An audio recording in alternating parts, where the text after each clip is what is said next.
Welcome to the Bluffton Biblecast. The fear of the Lord is the beginning of wisdom, and the righteous shall live by faith.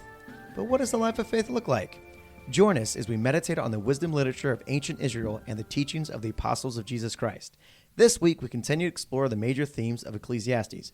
I'm Darren Dreyer, and I'm joined by Chet Bumgarner and Becca Brooks. Joel Sin is handling all things technical. I read a commentary by Matthew Henry on Ecclesiastes chapter 7, and the main discussion points can be summed up this way. Number 1, care of our reputation. 2, seriousness. 3, calmness of spirit. 4, prudence in the management of all our affairs. 5, submission to the will of God in all events, accommodating ourselves to every condition. 6, a conscientious avoiding of all dangerous extremes.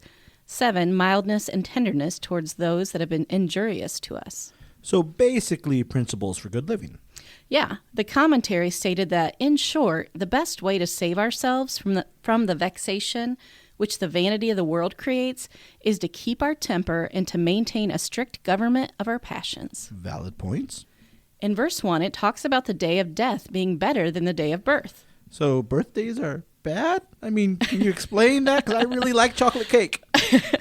Well, the commentary I read said that even though there was joy when a child was born into the world, and when there is death, there is lamentation, if we have lived so as to merit a good name, the day of our death, which will put a period to our cares and toils and sorrows, and remove us to rest and joy and eternal satisfaction, is better than the day of our birth, which ushered us into a world of so much sin and trouble, vanity and vexation.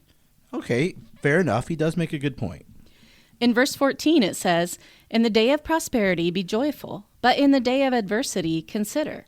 A commentary I read by David Guzik states that Solomon counsels us how to take the good and the bad of life into perspective. Take what life gives you and get along the best you can. Which is another wise thought. In verse 20, it states that there is not a just man on earth who does good and does not sin. David Guzik translates that thought to be that a wise man understands the sinfulness of man and his own sinfulness. Okay, but what about in chapter 8? It also lists more wise principles for life. In a commentary I read by Matthew Henry, it was stated that Solomon, in this chapter, comes to recommend wisdom to us as the most powerful antidote against both the temptations and vexations that arise from the vanity of the world. Okay, good summary. So what are some of the main points in this chapter? We must be subject to the government God has set over us. We must get ready for sudden evils, and especially for sudden death. We must arm ourselves against the temptation of an oppressive government and not think it strange. And the present prosperity of the wicked and afflictions of the righteous ought not to be a stumbling block to us. We must cheerfully use the gifts of God and His providence. And we must, with an entire satisfaction, acquiesce in the will of God. And not pretending to find the bottom, we must humbly and silently adore the depth of His unsearchable counsels, being assured they are all wise, just, and good. This summary was found in the Blue Letter Bible commentary I read. Though the church is listening to this podcast on the week of April 7th, we are recording it Monday, July 29th, 2024. And I say that to give some context to the following. Yesterday, or Sunday, Will and Kylie Pfister now said, "I do." Happy almost anniversary, you two. And if you're listening and tell us, Chet will get you an anniversary gift. All right, well, that is one interpretation of my words. Now, we talked about Will and Kylie, but on Friday, or 2 days before they walked down the aisle, a gospel singing group featuring a husband and wife and one of their daughters all died in a plane crash. One of their daughters? Yeah, their youngest daughter did not fly on the plane, and among her whole family, she survived alone. And I just can't begin to imagine the anguish that she had to and probably still wrestles with.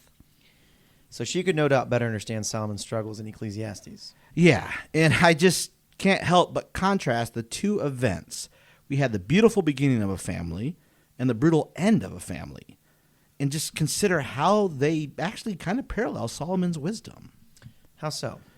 Well, at some point in his life, Solomon wrote the Song of Songs, or Songs of Solomon as we know it, to celebrate the beauty of marriage and its love.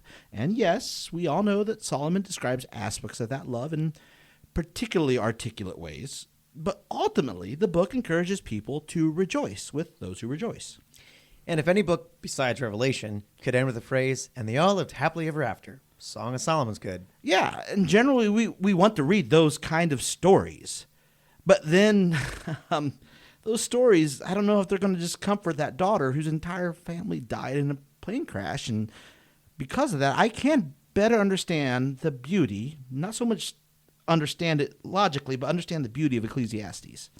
Yeah, sometimes we need to acknowledge that faith and feelings don't always agree. Yeah, and sometimes we need to weep with those who weep and wisely help them wrestle with the reality that makes no sense, the reality that defies seemingly truth. Sometimes we just need to help people navigate the tension Solomon presents in Ecclesiastes, where he seemingly combines proverbs like wisdom, and Becca related quite a few good ones, with Job-like frustrations, such as in chapters 9 and 10. Yeah, I notice a seemingly unresolved tension. Enjoy life, he says in verses 7 and 10, but whether you live righteously or unrighteously, you'll die. Mm-hmm. And there's no work or device or knowledge or wisdom in the grave where you're going. Right. Now, of course, remember that unlike the wisdom of Proverbs, we can't sever each verse from the overall narrative. Again, remember, Solomon is sharing his initial, at least most people think Solomon is sharing his initial, not final conclusion. Okay, so let me think of that. So you're saying in between points A and let's say G, mm-hmm. he first explores points B, C, E, D, and F. Right. Normally he does D and E, but sure. We'll make it work. And you're going to talk about G here in a little bit, but we're still in the E and F or whatever spot. And at this spot, he still sometimes seems to even debate himself. Again, for instance, he laments the power of folly in chapter 10, verse 1, but then celebrates wisdom in verse 2 by contrasting it with folly in verse 3. And in verse 4, he tells readers that if they act wisely, they can even appease the king's wrath. But does that wisdom apply when you live in a world where fools and slaves rule, as he laments in verse 5? Good question, assuming Solomon wanted us to connect those thoughts. Before we go further, can you explain Solomon's concerns here? Sure. To clarify, Solomon did not refer to a slave in the context Americans think of, and he didn't refer to princes in the context Americans think of. So what context did Solomon think of? Well, regarding the slaves, I suspect he referred to the ungodly, idol-worshipping Amorite people group. And Israel in Moses and Joshua's time conquered them, correct? Yes. And what does Solomon mean when he refers to princes? Good questions. If I understand it correctly, in that time, princes referred primarily to people with authority, particularly authority to encourage godliness and righteousness. I see. Basically then, Solomon in verse 5 laments that people who came from an idol-worshipping people group are exalted in Israel, while princes, or those who want to faithfully exercise God's law, are treated with disdain. I believe so, but interpretations vary, as they do with rest, or at least much of chapter 10.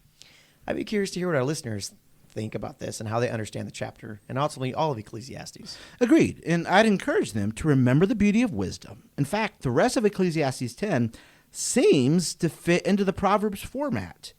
And regardless of any big picture questions in this book, there seems to be much wisdom there. In fact, many of the phrases in chapter 10 echo verses in Proverbs.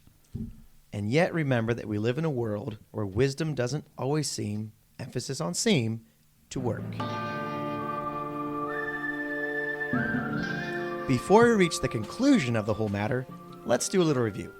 I remember we talked about the Hebrew word hevel, which means breath, has been translated as vanity and meaningless. You suggested reading it as fleeting.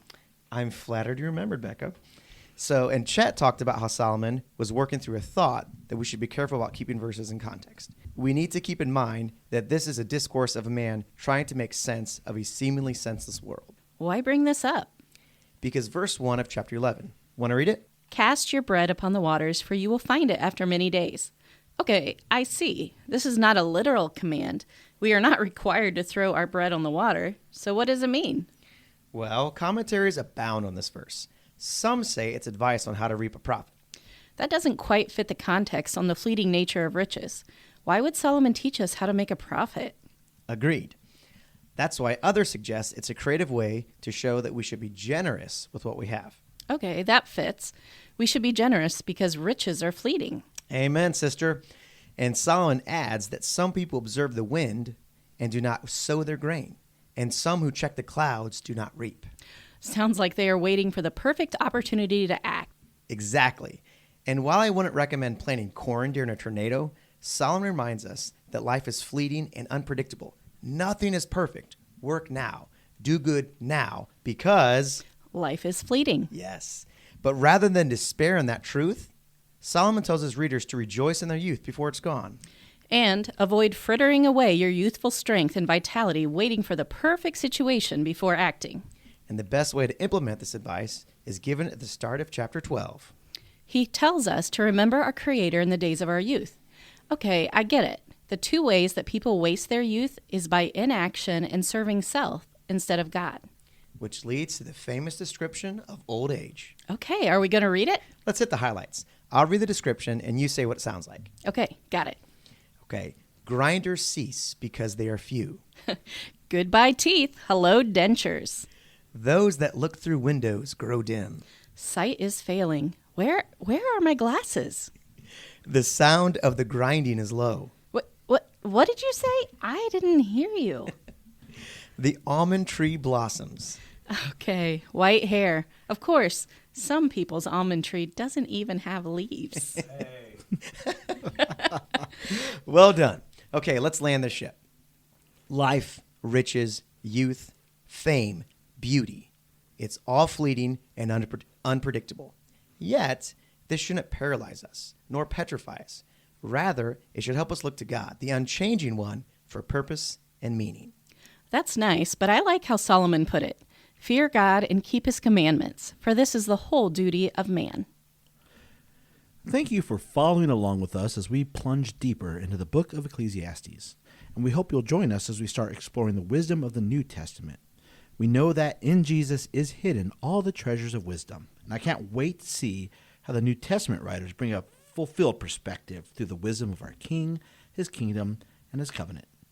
If Solomon leaves you longing, at least a little, for something permanent, join us in 2 weeks as we jump to the book of Luke and the beginning of a kingdom that will never pass away.